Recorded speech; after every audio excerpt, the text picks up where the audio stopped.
আসসালামু আলাইকুম সুপ্রিয় শিক্ষার্থী, আশা করি সবাই ভালো আছো। আমার এই যে ভিডিও যেখান থেকে দেখছো সবাইকে আন্তরিক শুভেচ্ছা এবং অভিনন্দন। তো গত পর্বে আমরা 1 2 3 4 গত পর্বে আমরা 5 নম্বর সমাধান শেষ করছি, আর্গুন পদ্ধতিতে সমাধান। তো আমরা আজকে পড়ব 6 এবং 7। তো 6 এবং 7 নম্বর প্রশ্নে মূলত কি আছে সেটা আমরা একটু দেখে নেই। তো এখানে 6 নম্বর প্রশ্ন বলা আছে, ওপরে একটি আয়তাকার সবজির বাগান আছে। তো আয়তার একটা সবজির বাগান আছে, বাগানটির পরিসীমা আছে 120 মিটার, প্রস্থকে দ্বিগুণ করলে এবং দৈর্ঘ্য থেকে 3 মিটার কমালে পরিসীমা হয় 150 মিটার। তো আমাদের এই শর্ত অনুপাতে আমাদের কাজ করতে হবে, এটা আমাদের উদ্দীপক। তো যেহেতু বাগানের যে ত্রিভুজাকার আকৃতি সেটা হচ্ছে আয়তাকার, তো এটা আমাদের মাথায় রাখতে হবে যে আমার যে সবজির বাগানটা আছে সে কোন ধরনের, সেটা হচ্ছে আয়তাকার। তো আয়তাকার জমির পরিসীমার সাথে আমাদের সম্পর্ক তৈরি করতে বলছে। এবং একটা কথা বলছে, এই যেমন দৈর্ঘ্য থেকে 3 মিটার কমালে পরিসীমা, আরেকটা শর্ত বলছে যদি আমি দৈর্ঘ্য থেকে 3 মিটার কমাই সেটার পরিসীমা হয় 150 মিটার। আমাদের ক নম্বর প্রশ্ন বলছে যে বাগানটি 3 পাশে ঘেরা আছে। তো একটা বাগান 4 পাশ, তো আমাদের বলছে যে 3 পাশ ঘেরা আছে এবং দৈর্ঘ্য বরাবর এক পাশে ফাঁকা আছে। তো দৈর্ঘ্য বরাবর শব্দের অর্থ দৈর্ঘ্য যতটুকু ততটুকু এক পাশে ফাঁকা আছে।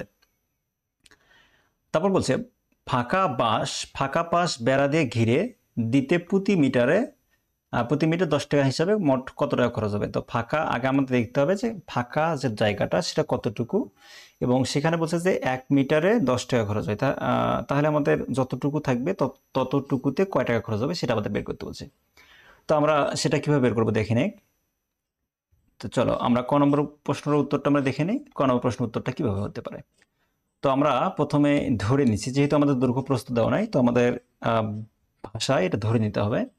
মনে করি বা ধরি অপুর আয়তাকার বাগানের দৈর্ঘ্য কত মিটার, এক্স মিটার ধরলাম, এবং প্রস্থ কত মিটার ধরলেই ওয়াই মিটার ধরলাম। তাহলে প্রশ্ন মতো বা শর্ত মতো আমরা লিখতে পারি, যেহেতু 2 ইন্টু এক্স প্লাস ওয়াই, অর্থাৎ যেহেতু 120 আমাদের পরিসীমা ছিল, তো পরিসীমা শব্দের অর্থ কি লেখা যায়, 2 ইন্টু দৈর্ঘ্য যোগ প্রস্থ। ওকে, এবং এটা 1 নম্বর সমীকরণ। এবং 2 নম্বর সমীকরণে বলছে যে 150 মিটার কখন পরিসীমা হবে, যখন দ্বিগুণ দৈর্ঘ্য থেকে আমাদের কি হবে, প্রস্থটা 3 মিটার কম হবে। দেখো প্রস্থ যদি এক্স মিটার হয় তাহলে এক্স মিটার থেকে 3 কম, এবং ওয়াইটা হচ্ছে তোমার দৈর্ঘ্য প্রস্থ দ্বিগুণ, এবং টুটা হচ্ছে সূত্র, তাই না। তো এটা আমাদের লিখতে পারি 2 নম্বর সমীকরণ। তো আমরা 1 নম্বর সমীকরণ থেকে পাই, কিভাবে পাই, 2 ইন্টু এক্স প্লাস ওয়াই 120। তো এক্স প্লাস ওয়াই 120 শব্দের অর্থ এই যে এক্স প্লাস ওয়াই, তাই 2টা যদি আমি 120 দ্বারা ভাগ করি তাহলে কত পাবো, এটা যদি আমি ভাগ করি তাহলে কত পাবো, 60 পেয়ে যাব। তো এক্স প্লাস ওয়াই সমান 60 লিখতে পারি, এবং এক্স ইকুয়াল লিখতে পারি, দেখো এই যে প্লাস ওয়াইটা আছে, তো সমান চিহ্নের পাশে নিয়ে গেলে কি হবে, মাইনাস হবে। তো এটাকে আমরা যেহেতু 1 2 আমরা আইডেন্টিফাই করছি, তো এটাকে আমরা 3 নম্বর সমীকরণ দিয়ে দিলাম। আচ্ছা, এক্স সমান এই যে এক্স এর যে মানটা পাইলাম, এক্স সমান 60 মাইনাস ওয়াই 2 নম্বর সমীকরণে বসিয়ে পাই। তো যেহেতু 2 নম্বর সমীকরণ আমাদের বসাবো, তো কোথায়, এক্স এর জায়গায়। তো এক্স এর জায়গায় কত বসাবো, 60 মাইনাস ওয়াই। দেখো এই যে এখানে এক্স ছিল, তো এক্সকে উঠাই দিয়ে 60 মাইনাস ওয়াই বসাইলাম, আর -3 তো আগে থেকেই ছিল, সেটা সমান কত, 150। এখন দেখো 2 ইন্টু যা আছে, দেখো 2 ইন্টুকে যদি আমি 2 দ্বারা এই যে 150 ভাগ করি তাহলে কত পাবো, 75, 75 দুগুণ 150। ওকে, 2y, এই যে 60 থেকে 3 বাদ দিলে কত হবে, আচ্ছা এটা আমরা পরবর্তীতে কাজ করে নেব। 60 প্লাস মাইনাস মাইনাস ক্যান্সেল করলে এটা হয়। দেখো 2y থেকে y বাদ দিলে শুধুমাত্র একটা y পাওয়া যায়, আর এই পাশে 60 পাশে দিয়ে গেলে মাইনাস হলো, প্লাস এই পাশে মাইনাসটা পাশে গিয়ে প্লাস হলো, তো প্লাস মাইনাসে ক্যান্সেল করলে কত হয়, আমরা ওই সমান 18 পাই, তাই না। আচ্ছা 18 পাইলাম। এখন y এর মান 3 নং সমীকরণে বসিয়ে পাই। y এর মানটা যদি আমি 3 নম্বর সমীকরণে বসিয়ে পাই তাহলে আমি লিখতে পারি x ইকুয়াল, দেখো 60 মাইনাস, যেহেতু x ছিল, এই যে আমাদের 3 নম্বর সমীকরণ কি ছিল, 60 মাইনাস y ছিল, তো y এর জায়গায় y এর মানটা বসাই দিয়েছে। ওকে, 60 মাইনাস y, তাই x এর মান ওখানে পেয়ে যাব। তো x সমান কি লিখতে পারি, 42। তো আমাদের ক নম্বর শর্ত কি ছিল, যে উপরোক্ত সমাধান প্রক্রিয়া থেকে বাগানের দৈর্ঘ্য পাই কত পাইলাম, x সমান 60 মিটার পাইলাম। ওকে, এক্স মিটার 42 মিটার পেলাম। তো এখন আমাদের শর্ত একটা ছিল যে কয়ের শর্ত অনুসারে বাগানের দৈর্ঘ্য বরাবর এক পাশ ফাঁকা আছে, তাহলে বাগানের দৈর্ঘ্য যতটুকু ততটুকুই ফাঁকা আছে, তাই না। তো তাহলে আমরা বলতে পারি 42 মিটার ফাঁকা আছে। এখন বেড়া 1 মিটার বেড়া দিতে খরচ কয় টাকা ছিল, আমাদের বলছিল 10 টাকা। তো আমরা 42 মিটার বেড়া দিতে খরচ হবে 42 গুণ 10, তার মানে 420 টাকা। তো আমাদের এই 420 টাকা ছিল উত্তর। ওকে, তারপর চলো আমরা পাঠ্য বইয়ে ফিরে যাই। পাঠ্য বই আমাদের খ নম্বর কি বলছে সেটা আমরা একটু দেখি।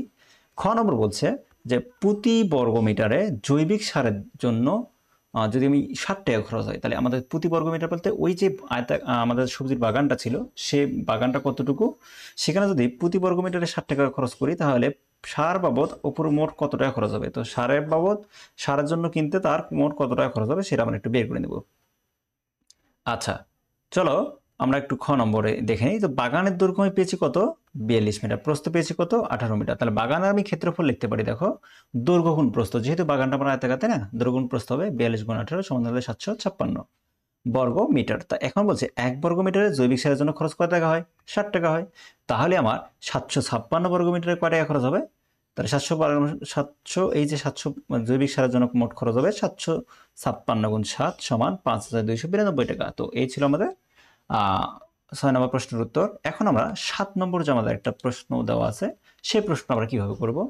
এখানে বলছে দেখো 7 নম্বর, এক্স স্কোয়ার মাইনাস 3 সমীকরণের মূলের প্রকৃতি নির্ণয় করো এবং সমাধান করো। তো সেটা প্রকৃতি কি ধরনের, বাস্তব না অবাস্তব না সমাধানযোগ্য, সেটা নির্ণয় করব এবং সেটার সমাধানও করে নিব। তো চলো আমরা সমাধানটা করে নেই। সমাধানটা যদি আমি চাই তো আমরা এভাবে করতে পারি। আমরা জানি দ্বিঘাত সমীকরণ বসাবো, তাই না, প্রকৃতি নির্ণয় করতে গেলে আমাদের সাধারণত দ্বিঘাত সমীকরণ বসাতে হয়।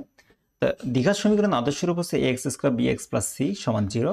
তো এই সমীকরণের সাথে যদি আমি এইটা তুলনা করি, এই সমীকরণের সাথে যদি আমি x square b x plus c তুলনা করি, তাহলে আমি আদর্শ রূপ পাই। দেখো এখানে ওয়ানের সামনে কিছু নেই, মানে ওয়ান আছে, দেখো তাই না, তো এখানে ওয়ান আছে। এখানে যেহেতু বি ও নাই এজন্য এটা 0 প্লাস ডট এক্স এবং মাইনাস, এখানে প্লাস মাইনাস 3 শব্দের অর্থ এই যে -3 আছে, ওকে, এটা -3, তো এই যে -3 হবে। এখন সমান 0। তো তা প্রদত্ত সমীকরণ নিশ্চয়ক হবে b square minus 4ac, b square minus 4ac আমরা নির্ণয় করব।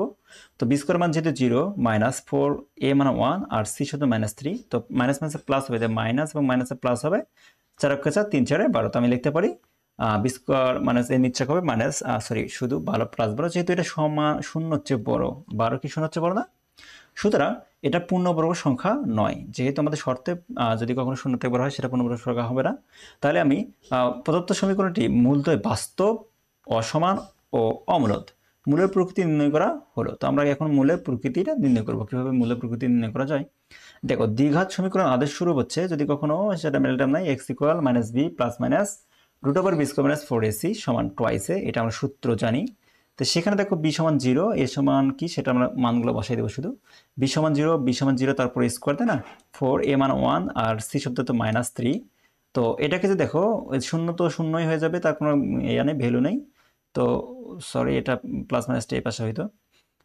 বি স্কোয়ার উপর 0 করলে, বি স্কোয়ার 0 উপর স্কোয়ার করলে 0ই হয়। তো 3 4 12, এই যে মাইনাস মাইনাসে প্লাস হবে, 3 4 12, ভ্যালুটা হবে এরকম রুট ওভার 12। তো আমরা রুট ওভার 12কে আমরা কীভাবে লিখতে পারি, যে 3 4 12, তাহলে 4-এর যেহেতু বর্গ আছে, 4-এর বর্গ কত, 2 পাইলাম, ওকে, এবং 3-এর যেহেতু বর্গ নাই এজন্য রুটের ভিতর ঢুকাই দিলাম। তো এই 2 এবং এই 2 কী হবে, ক্যান্সেল হয়ে গেল। তাহলে কি পড়ে থাকলে এক্স সমান প্লাস মাইনাস 3। তো এক্স ইকুয়াল প্লাস মাইনাস 3। তো আমরা সমীকরণটির মূল দুইটা পাইলাম। তো x1 শব্দের অর্থ +3 এবং x2 শব্দের অর্থ -3। তো এই ছিল আমাদের আজকের বিষয়। সবাই ভালো থাকুন, সুস্থ